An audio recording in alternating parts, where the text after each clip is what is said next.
CQDX, CQDX. This is Havana calling. CQDX, CQDX, CQDX. This is Radio Havana calling all shortwave listeners and radio amateurs. Welcome to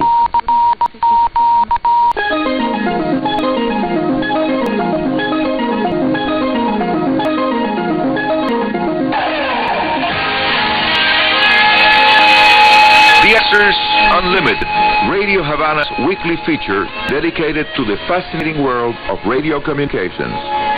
Hi, amigos radio aficionados all around the world and in space. This is the weekend edition of DXers Unlimited coming to you from sunny Havana, Cuba, when the extended period of very low and interesting solar activity continues to make shortwave propagation conditions as poor as they can be. Very poor propagation at this moment. Solar flux hovering around 70 units and even less, very close to the minimum historical records as registered since 1947, when notable Canadian radio scientist, radio astronomer Arthur Covington started to keep a daily watch on the sun's microwave radiation reaching planet Earth. So expect during the next 8 to 10 weeks, maybe 16 weeks, the typical shortwave propagation conditions of the summer season. And if you happen to live like I live in the northern hemisphere, your location is good to experiment the poor propagation conditions typical of the summer during periods of very low solar activity. If your location is below the equator, then you will experience a very weak winter season propagation-wise.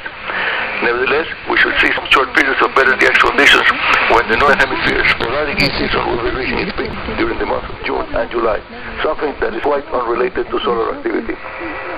Your host, Arnaldo Arnicoro, Radio Amateur CO2KK, that's my ham radio call sign, Charlie Oscar 2 Kilo Kilo. And our first item today, answering a question related to the radio amateur operators that are in Earth orbit aboard the International Space Station. Yes, you heard it right.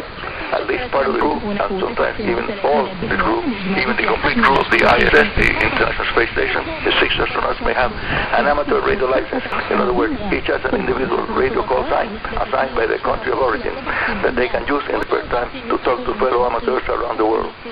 By the way, the 2 meters band coverage of the International Space Station is really outstanding because it is orbiting planet Earth at more than 300 kilometers altitude.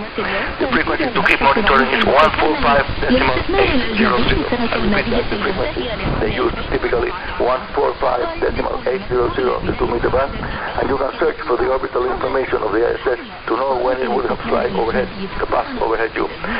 Then you must also find if the ISS will be using amateur radio during that particular orbit.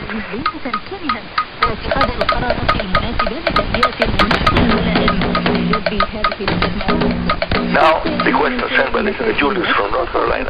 He wants to know if an upcoming future period of very high solar activity may require that the International Space Station crew take shelter in a special shielded area in case that a powerful group of sunspots unleash X-type solar flares. Yes, amigo, and I must add that high-intensity solar activity may happen at any time during the solar cycle. If a big and powerful sunspot active region develops, this may happen at any time. And again, this may happen, but the probability goes down as we continue into the downward phase of solar cycle 24.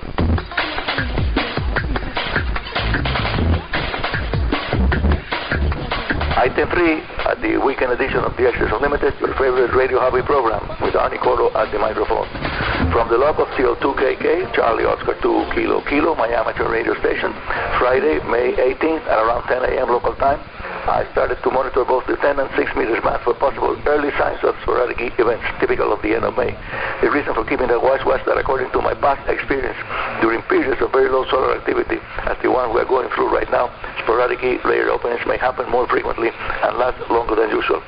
Now, answering another question from a regular DXers Unlimited listener, amigo Jerry from Southampton in the United Kingdom. He wants to learn more about trans-equatorial propagation, also known by its acronym TEP. Well, amigo Jerry, TEP is a propagation mode that even makes possible 2 meter band contacts between Caribbean stations and Brazil, Argentina, Chile, Bolivia, Uruguay, and Paraguay, while using low power stations on the 2 meters band. And I must say that the TEP, Trans-Equatorial Propagation openings here in Cuba are not as good as those enjoyed by my amateur radio friends in Trinidad and Tobago, St. Lucia, Barbados, and Puerto Rico. Here they start usually around 20 hours UTC, and the big months are March and September, the equinox periods, coinciding with the spring and autumn equinoctial periods, and are at a minimum during the summer solstice and the winter solstice.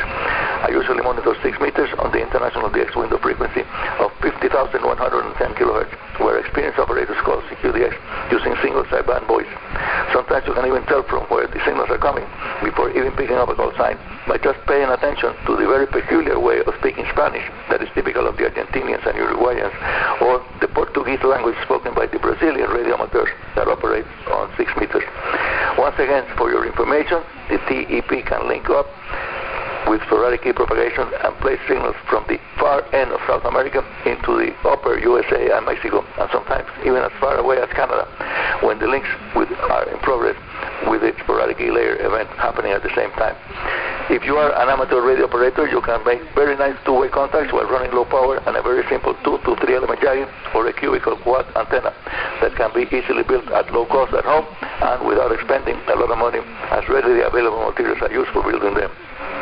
Again, for those of you radio amateurs that live in the southern United States, southern Mexico, and Central America, the upcoming month of September 2018 will very probably many trans-equatorial propagation events that will certainly open up the 10 and 6 meter bands during the local afternoon and early evening hours. Although I have made contacts with Chile and Argentina on 6 meters, well past midnight, my local time here in Havana. Stay tuned for more radio hub-related information direct and from the source. I'm your host, Arnie Coro, Radio Amateur CO2KK.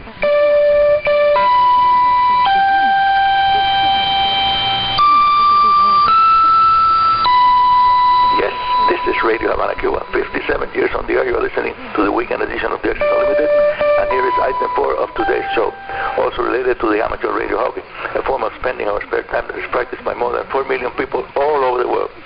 Yes, radio amateurs from many different countries that are QRP or low power fans can be heard on the air on the 15 meters amateur band, frequency 21,060, using CW Morse code with their very low power transmitters. Plans are now in the works to make a special operating event the next month of October. October the 4th will be the date to celebrate the next anniversary of the launching of the first ever artificial satellite, man-made satellite, Sputnik 1. That had on board the first radio transmitter that went out into space and sent radio signals from an orbiting space satellite.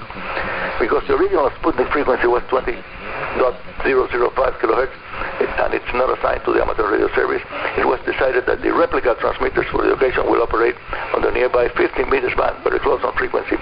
Internationally agreed to be used low power, URP, on 21,060 kHz.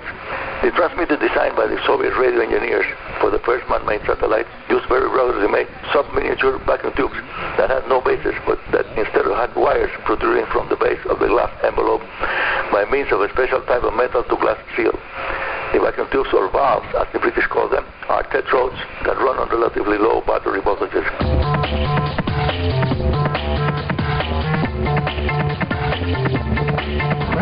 And yes, amigos, you can send your signal reports and comments about this DXers Unlimited weekend edition and any other Radio Havana Cuba program.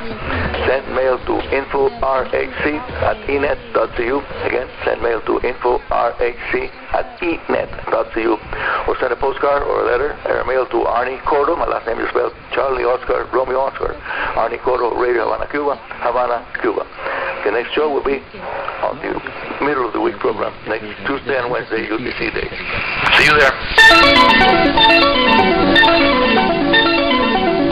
And that's all for today.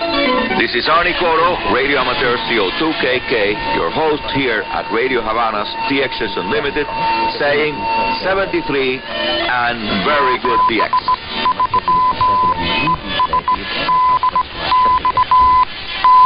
DXers Unlimited, heard every weekend here on Radio Havana Cuba, also on the midweek edition with Arnie Coro. It's DXers Unlimited.